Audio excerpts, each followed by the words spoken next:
Hello कॉन्गेट family. So here हमारे Fatima, I hope you are doing well.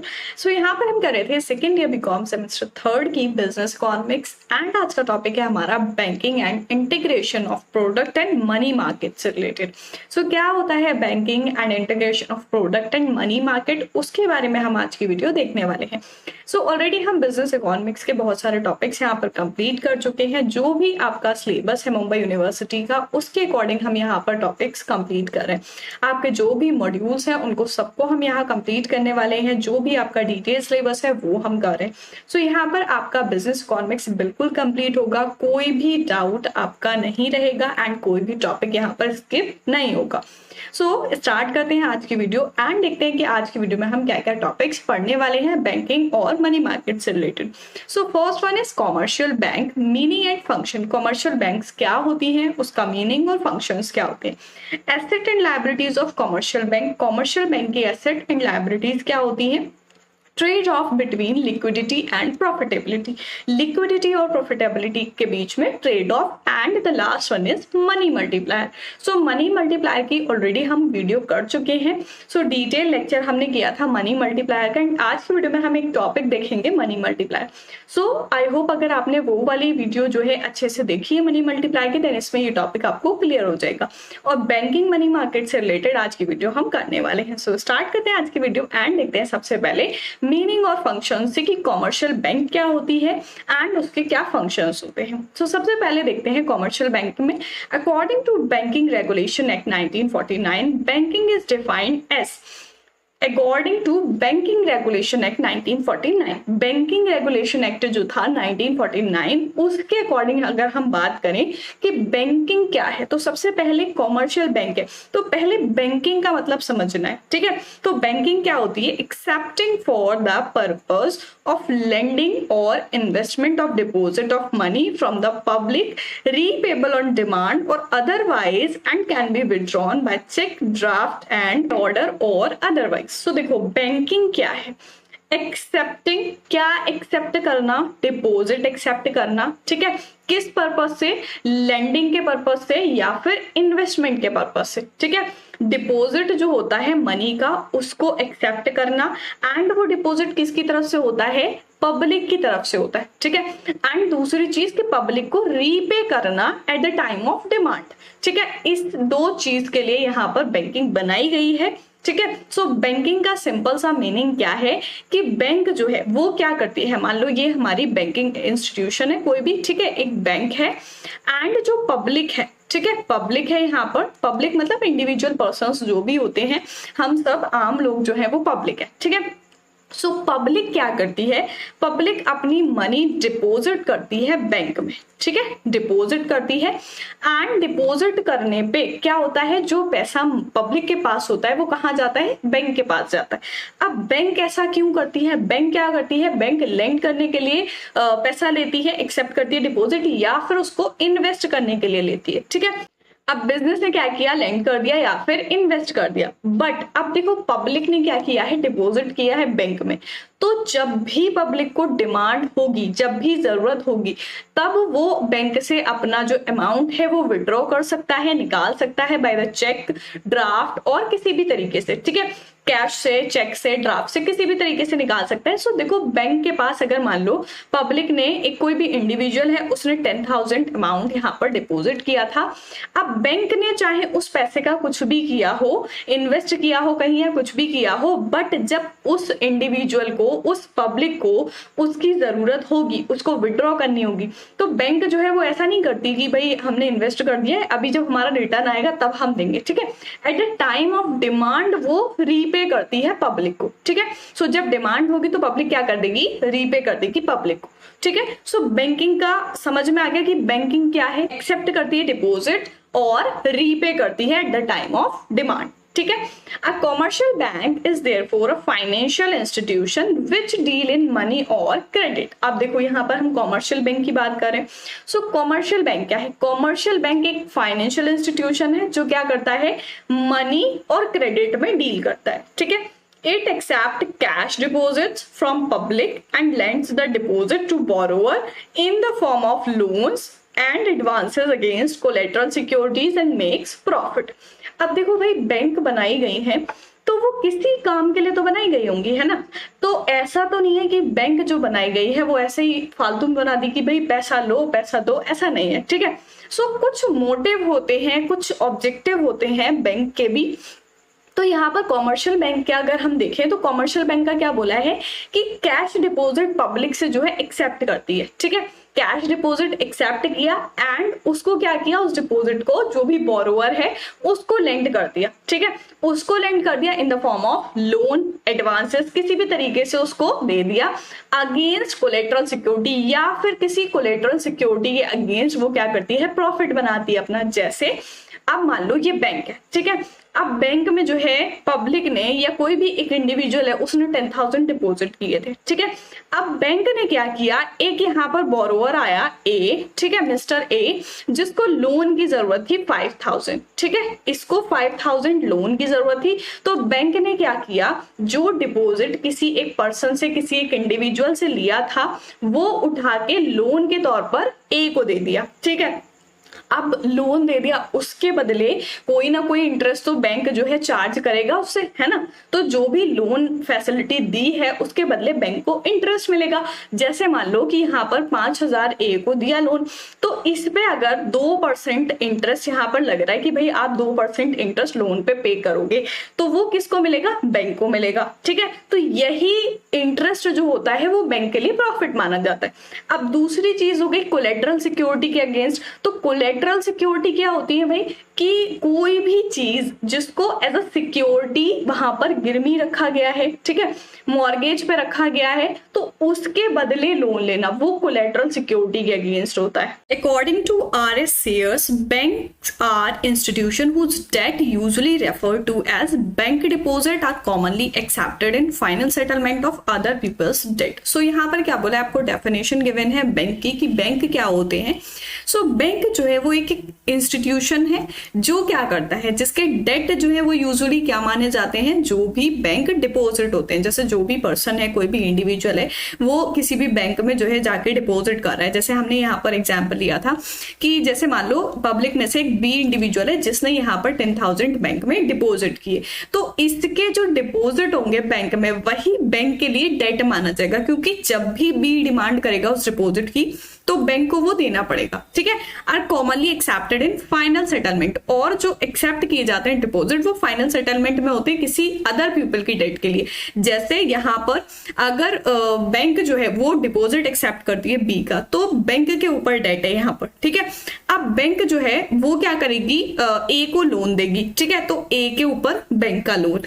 So यहाँ पर ये चीज होती है कि जो डेट है वो किस तरीके से किसके ऊपर है। तो बैंक का समझ में आ गया, बैंक क्या होती है, ये डेफिनेशन आपको बैंक की गिवन है। देन नेक्स्ट पॉइंट देखते हैं यहाँ पर assets and liabilities of commercial bank. क्या होते हैं कमर्शियल बैंक के एसेट एंड लायबिलिटीज। सबसे पहले देखेंगे कि लायबिलिटीज क्या होती है, liabilities of a commercial bank. So liabilities क्या होती है, ऐसी चीजें जो बिजनेस को या किसी भी इंस्टीट्यूशन को, कमर्शियल बैंक को जो पे करनी है उसको हम लायबिलिटीज बोलते हैं। एंड जिन चीजों से आने वाले टाइम में अमाउंट रिसीव होगा, मनी रिसीव होगी, वो होते हैं एसेट्स। तो पहले लायबिलिटीज की बात कर लेते हैं। सो यहाँ पर हमें फर्स्ट गिवन है शेयर कैपिटल। लायबिलिटीज में सबसे पहले शेयर कैपिटल। शेयर कैपिटल क्या होती है, share capital is a contribution made by the share holders. जितने भी शेयर होल्डर्स होते हैं उनके द्वारा जो कॉन्ट्रीब्यूशन किया गया है वो होती है शेयर कैपिटल। जैसे मान लो यहाँ पर अगर बहुत सारे शेयर होल्डर्स हैं, अगर 10 शेयर होल्डर्स हैं तो 10 शेयर होल्डर्स में से अलग अलग शेयर का अमाउंट खरीदा होगा, ठीक है, कि एक शेयर जो है वो अगर 10 रुपए का है तो किसी ने 5 खरीदे होंगे, किसी ने 50 खरीदे होंगे, किसी ने 100 खरीदे होंगे। इस तरीके से अलग अलग अमाउंट जो खरीदा होगा उस हिसाब से अमाउंट जो पे किया होगा, कंट्रीब्यूट किया होगा, वो सारा शेयर कैपिटल में आता है। So the commercial bank raise their share capital like other joint stock companies. तो यहाँ पर क्या बोला है कि जैसे कमर्शियल बैंक है तो वो भी और जो ज्वाइंट स्टॉक कंपनीज होती हैं उन्हीं की तरह अपनी शेयर कैपिटल रेज करती हैं। तो शेयर कैपिटल रेस करने के क्या क्या सोर्सेस होते हैं, तो वो यहाँ पर आपको देखने हैं कि किस तरीके से जॉइंट स्टॉक कंपनी या किस तरीके से कोई कमर्शियल बैंक अपना जो शेयर कैपिटल है वो रेस कर सकती है। सो नेक्स्ट देखेंगे, नेक्स्ट है रिजर्व फंड। रिजर्व फंड क्या होता है? Reserve fund is the amount accumulated over the years out of the undistributed profit. अब यहाँ पर क्या बोला है कि रिजर्व फंड, रिजर्व का मतलब जो रिजर्व करके रख लिया है, ठीक है, ऐसा फंड जिसको रिजर्व करके रख लिया वो होता है रिजर्व फंड। सो रिजर्व फंड क्या है? एक अमाउंट जो एक पीरियड में, मतलब जितने भी ईयर्स हैं उतने ईयर्स में जो प्रॉफिट रिसीव हो रहा है, जो प्रॉफिट गेन हो रहा है, तो उस प्रॉफिट को डिस्ट्रीब्यूट नहीं किया गया है, उसको रिजर्व करके रख लिया गया है, उसको बोलते हैं रिजर्व फंड। जैसे मान लो कोई भी एक बैंक है, ठीक है, अब बैंक को प्रॉफिट कहाँ से होता है? बैंक को प्रॉफिट कहाँ से होगा? एक तो होता है कि वो लोन देती है, एडवांसेस देती है, ठीक है, वहां से उसको इंटरेस्ट रिसीव होगा, या फिर वो कहीं पर इन्वेस्ट करती है गवर्नमेंट सिक्योरिटीज में या किसी अदर थिंग्स में, जहां पर भी वो इन्वेस्ट करेगी उसका रेट ऑफ रिटर्न जो मिलेगा वो बैंक के लिए प्रॉफिट होगा, ठीक है। तो जो बैंक का प्रॉफिट है, अब उस प्रॉफिट को शेयर होल्डर्स में डिस्ट्रीब्यूट ना करके उसको बचा के रखा हुआ है, जो डिस्ट्रीब्यूट नहीं किया है, यहाँ बोले अनडिस्ट्रीब्यूटेड प्रॉफिट, जो प्रॉफिट डिस्ट्रीब्यूट नहीं हुआ है वो अमाउंट आ जाएगा रिजर्व फंड में। देन नेक्स्ट है डिपॉजिट्स। डिपॉजिट्स के बारे में अभी हमने देखा, डिपॉजिट क्या है? डिपॉजिट जो है बैंक में जो पब्लिक डिपॉजिट करती है, deposit from the public constitute the largest source of the banks working fund. Bank का वर्किंग फंड जो है, मतलब बैंक जिससे चल रही है, जो वर्किंग फंड है वो क्या है? उसका सबसे बड़ा सोर्स जो है वो पब्लिक डिपॉजिट ही है। पब्लिक जो डिपॉजिट करती है बैंक में वही वर्किंग फंड कहलाता है किसी भी बैंक का। Deposit are accepted by bank in 3 different form. 3 अलग अलग तरीके से बैंक में जो है वो डिपॉजिट एक्सेप्ट किए जाते हैं। नेक्स्ट हम देखेंगे बोरोइंग्स। बोरोइंग्स क्या होती है? Bank also borrow from central bank. अब देखो, जो कमर्शियल बैंक है उससे कोई भी इंडिविजुअल लोन ले सकता है, बोरो कर सकता है, बट जो कमर्शियल बैंक है वो किससे बोरो करती है? सेंट्रल बैंक से या अदर बैंक से, अब चाहे वो नेशनल हो या फॉरेन हो, ठीक है। अदर बैंक्स में नेशनल और फॉरेन बैंक्स आ जाएंगी, and financial corporation on a temporary basis. Temporary basis पर, टेम्पररी का मतलब कि शॉर्ट टाइम के लिए जो बोरो करती हैं कमर्शियल बैंक, तो वो सेंट्रल बैंक से करेंगी तो उसके ऊपर डेट है, ठीक है, तो वो बोरोइंग्स कहलाती है। एंड देन नेक्स्ट है अदर लायबिलिटीज। अदर लायबिलिटीज में क्या आइटम्स आ जाएंगे? Other items include bills payable such as draft, travellers cheque, pay slip, bankers cheque etcetera. So ये सारी चीजें हमारी अदर लायबिलिटीज में आ जाएंगी। लायबिलिटीज क्लियर हो गई, क्या होती है? Share capital, reserve fund, deposits, borrowing and other liabilities. So ये सारी एक कमर्शियल बैंक की लायबिलिटीज कहलाती हैं। देन नेक्स्ट हम देखते हैं एसेट्स, कि किसी भी कमर्शियल बैंक के एसेट्स क्या होते हैं। सो एसेट्स क्या होंगे? जैसे अभी हमने देखा कि जो भी अमाउंट रिसीव होगा बैंक को, अभी क्या था? जो पे करना है, ठीक है, जो लाइबिलिटीज है, लाइबल टू पे, एंड एसेट जो रिसीव होगा। तो एसेट में अगर हम फर्स्ट पॉइंट देखेंगे, सो यहाँ पर कैश गिवन है, कैश हमारा एसेट में आ जाएगा। The bank hold a small part of total deposit in the form of cash reserve. अब कैश रिजर्व क्या है? कि बैंक जो है, जो कमर्शियल बैंक है, उसमें जितना भी डिपॉजिट आ रहा है, पब्लिक क्या करती है? डिपॉजिट करती है बैंक में, जितना भी डिपॉजिट आ रहा है उसका छोटा सा पार्ट एक बैंक जो करती है वो कैश अलग निकाल के रख लेती है, ठीक है, वो होता है कैश रिजर्व, ठीक है। समझ में आ गया? कैश रिजर्व क्या है? जितना भी टोटल डिपॉजिट आया उसमें से कुछ पार्ट निकाल के उसको रिजर्व करके रख लिया। Cash reserve include cash with bank, cash held either with other commercial banks and with central bank. Cash का मतलब समझ में आ गया कि कैश क्या है? कैश में सिर्फ वो चीजें इंक्लूड होंगी जो कैश में होंगी, अब चाहे वो उस बैंक में हो या किसी अदर कमर्शियल बैंक में हो या फिर सेंट्रल बैंक में हो, ठीक है। तो ये हो जाएगा हमारा कैश। देन नेक्स्ट पॉइंट है money at call and short notice. Money at call, money at call का मतलब कि जब पैसे की जरूरत है वो होता है money at call. And short notice, it relate to short term loans to money market which can be called back by the bank at very short notice of 1 to 7 days। अब यहाँ पर क्या बोला? शॉर्ट नोटिस या फिर short time period हम किसको कह सकते हैं? 1 से 7 days में जो हो, ठीक है। मनी की यहाँ पर बोला है कि शॉर्ट टर्म लोन जो होते हैं मनी मार्केट से, जो वापस से ले लिए जाते हैं बैंक के द्वारा बहुत ही शॉर्ट नोटिस पर, यानी कि वो शॉर्ट नोटिस क्या होगा? 1 से 7 दिन के अंदर, ठीक है। सो ये हो जाएगा हमारा money at call. And then next है इन्वेस्टमेंट। अब देखो बैंक जो है, बैंक क्या करती है, जो भी पब्लिक है उससे डिपॉजिट एक्सेप्ट करती है। जैसे ये हमारी बैंक है, ठीक है, बैंक है, ये पब्लिक है, ठीक है, ये पब्लिक है। पब्लिक क्या करती है, बैंक में अपना पैसा डिपॉजिट करती है। अब बैंक क्यों डिपॉजिट कर रही है भाई, उसको भी तो कोई फायदा होगा तभी तो वो डिपॉजिट करती है। तो बैंक क्या करती है, उस अमाउंट को इन्वेस्ट कर देती है कुछ ऐसी जगह जहां से उसको अच्छा रिटर्न मिले, ठीक है। अब जैसे मान लो बैंक ने 10 लाख रुपए कहीं पर इन्वेस्ट किए, उसके बदले उसको 5% इंटरेस्ट मिल रहा है इन्वेस्टमेंट पे, तो वो बैंक के लिए प्रॉफिट हो जाएगा, ठीक है। अब यहाँ पर हम इन्वेस्टमेंट की बात कर रहे हैं। So investment constitute fund invested in government securities, shares etcetera which are generally medium and short term securities. अब यहां पर बोला है कि जो बैंक है वो क्या करती है, जो फंड उसको मिलता है, जो फंड उसने इन्वेस्ट किया गवर्नमेंट सिक्योरिटीज में, शेयर्स में या किसी भी चीज में इन्वेस्ट कर सकती है। सो जिस चीज में उसने इन्वेस्ट किया उस अमाउंट को हम बोलते हैं इन्वेस्टमेंट, ठीक है। एंड वो कितने टाइम के लिए होता है, मीडियम या शॉर्ट टर्म सिक्योरिटीज में, ठीक है, क्योंकि ताकि उससे जो अमाउंट है बैंक को वो जल्दी रिसीव हो सके, ठीक है, मीडियम और शॉर्ट टर्म में।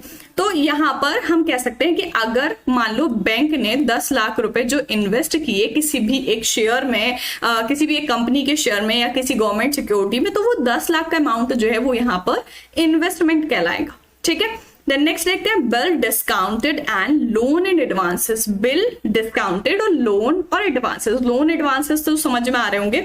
Bank give loans and advances to the customers and these constitute the major part of their asset portfolio. अब देखो बैंक क्या करती है, जो भी पब्लिक है, जो भी कस्टमर हैं, उनको लोन या एडवांसेस प्रोवाइड कराती है, ठीक है, लोन देती है, एडवांसेस प्रोवाइड कराती है। तो आपको पता होगा बैंक क्या करती है, बैंक के दो मेन फंक्शन है कि बैंक एक्सेप्ट करती है डिपॉजिट और लोन देती है, ठीक है। अब यहां पर हम देख रहे हैं कि जो हमारी एसेट्स हैं उसमें क्या है, एसेट्स में आ जाएगा कि जो लोन दे रही है, ठीक है, तो लोन दे रही है। अब बैंक को वो रिसीव होगा आने वाले टाइम में, इट मींस कि वो उसका एसेट हो जाएगा बैंक का, ठीक है। सो यहाँ पर बोला है कि जो बैंक है वो जिस भी कस्टमर को यहाँ पर लोन प्रोवाइड कराती है तो वो उसके एसेट पोर्टफोलियो में एक बहुत बड़ा पार्ट होता है, ठीक है। देन नेक्स्ट हम देखेंगे बिल डिस्काउंटेड। बिल डिस्काउंटेड क्या है, constitute bank fund which are used to discount the commercial and treasury bill. जो कमर्शियल और ट्रेजरी बिल्स को डिस्काउंट करने के लिए यूज किया जाता है वो बैंक फंड बिल डिस्काउंट कहलाता है, ठीक है।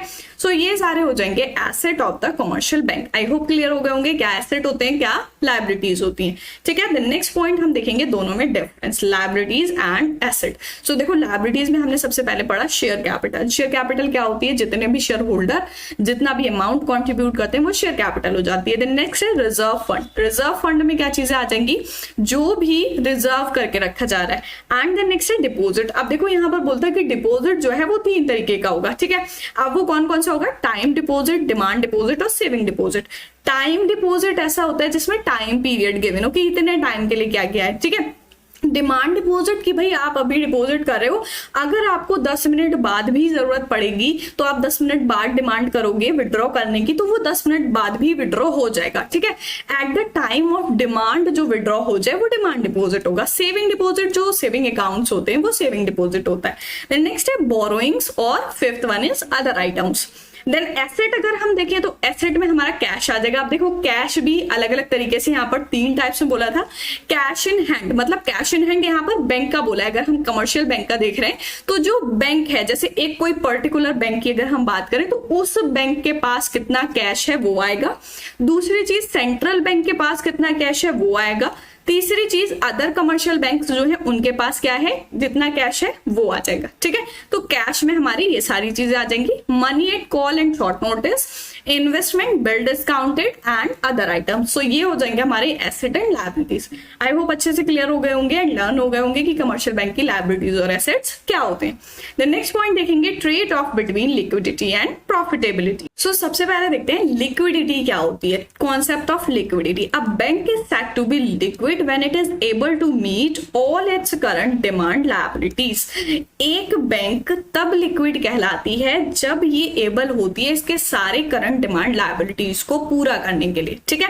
It is ability of commercial bank to pay deposit on demand. Liquidity का मतलब क्या है कि बहुत जल्दी से कैश में कन्वर्ट कर देना। लिक्विड होने का मतलब ये है कि उसके पास ऐसी एबिलिटी है उस कमर्शियल बैंक के पास कि जब भी डिमांड हो डिपॉजिट की तब वो डिमांड उसको पूरी कर सके और पे कर सके डिपॉजिट, ठीक है।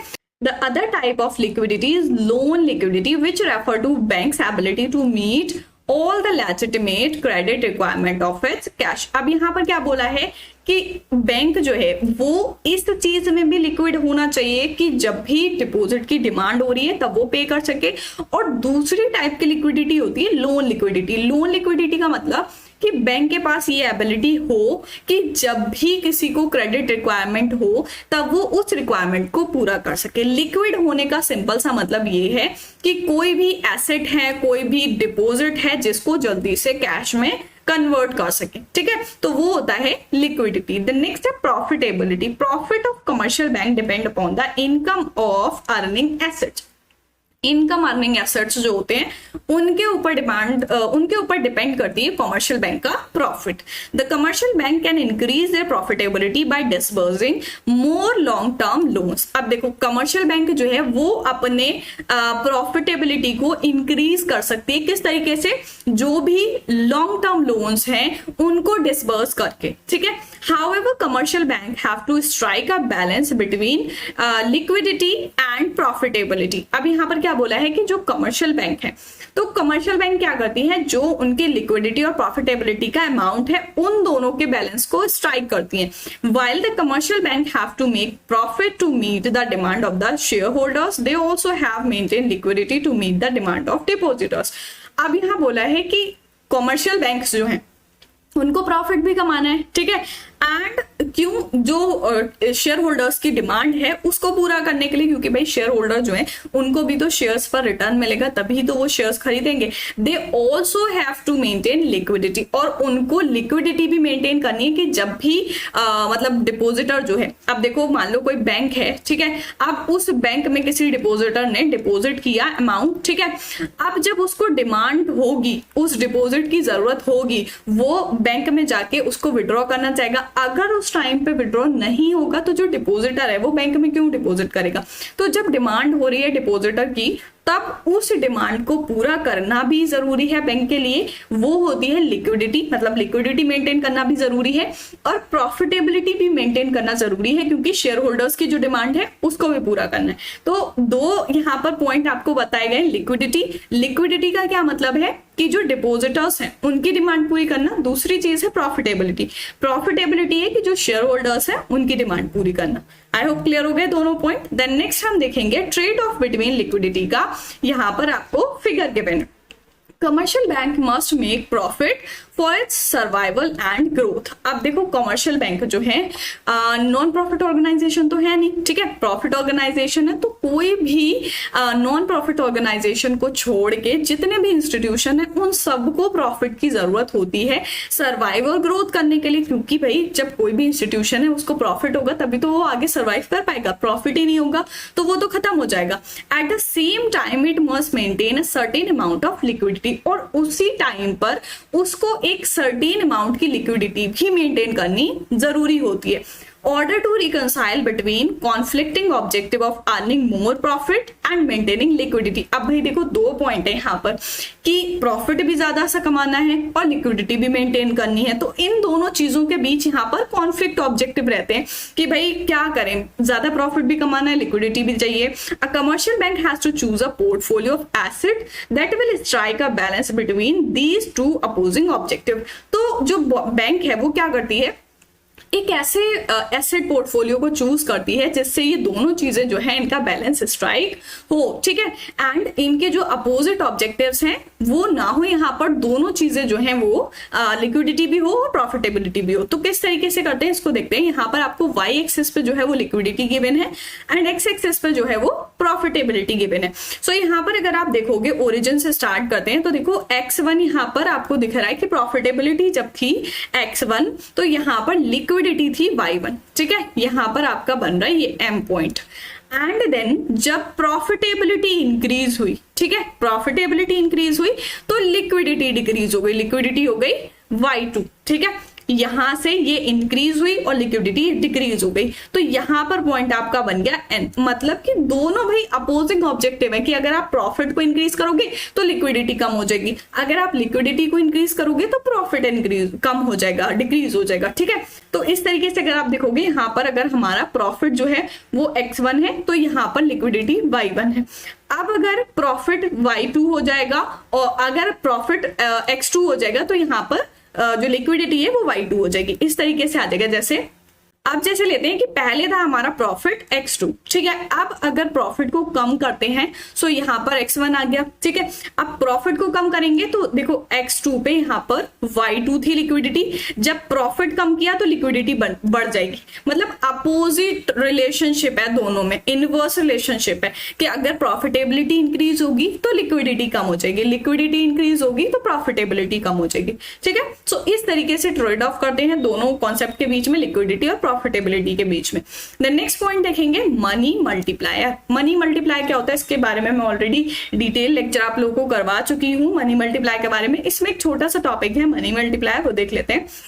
द मनी सप्लाई को M से डिनोट किया है, consist of currency with a public, यहां पर बोले करेंसी पब्लिक, ठीक है, and demand deposit with banks. दस इसको किस तरीके से शो करेंगे, मनी सप्लाई का मतलब है यहाँ पर कि मनी सप्लाई में हमारी वो करेंसी आ जाएगी जो पब्लिक के पास है और डिमांड डिपॉजिट आ जाएगा, ठीक है। तो मनी सप्लाई में हमने ये चीज देखी थी कि मनी में ऐसी दो चीजें आती हैं, पहली आती है हमारी करेंसी, ठीक है, एंड दूसरी चीज आती है हमारी डिमांड डिपॉजिट, ठीक है, वो हम मनी में उसको कॉन्क्लूड करते हैं। सो यहाँ पर किस तरीके से निकालेंगे, देखो सबसे पहले तो आप मनी सप्लाई निकालोगे। मनी सप्लाई किस तरीके से निकालोगे, H1+K अपॉन R+K, ठीक है। अब यहाँ पर जो मनी मल्टीप्लायर है वो किस तरीके से निकालोगे, M/H is equal to 1+K R+K, इस तरीके से निकालोगे, जहां पर आपकी R की वैल्यू जो है वो है cash reserve ratio of the bank and K की वैल्यू है currency deposit ratio in public, ठीक है, ऑफ पब्लिक। सो यहाँ पर दोनों चीजें आपको गिवन है, मनी मल्टीप्लायर किस तरीके से निकालेंगे,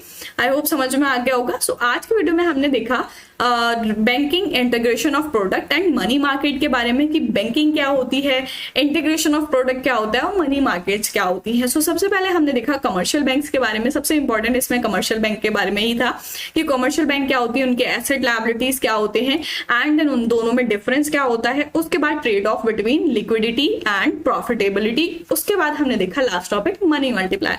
सो आई होप आप लोगों को अच्छे से समझ में आ गया होगा। नेक्स्ट वीडियो में करेंगे हम नेक्स्ट टॉपिक। सो मिलते हैं नेक्स्ट वीडियो में, तब तक के लिए गुड बाय।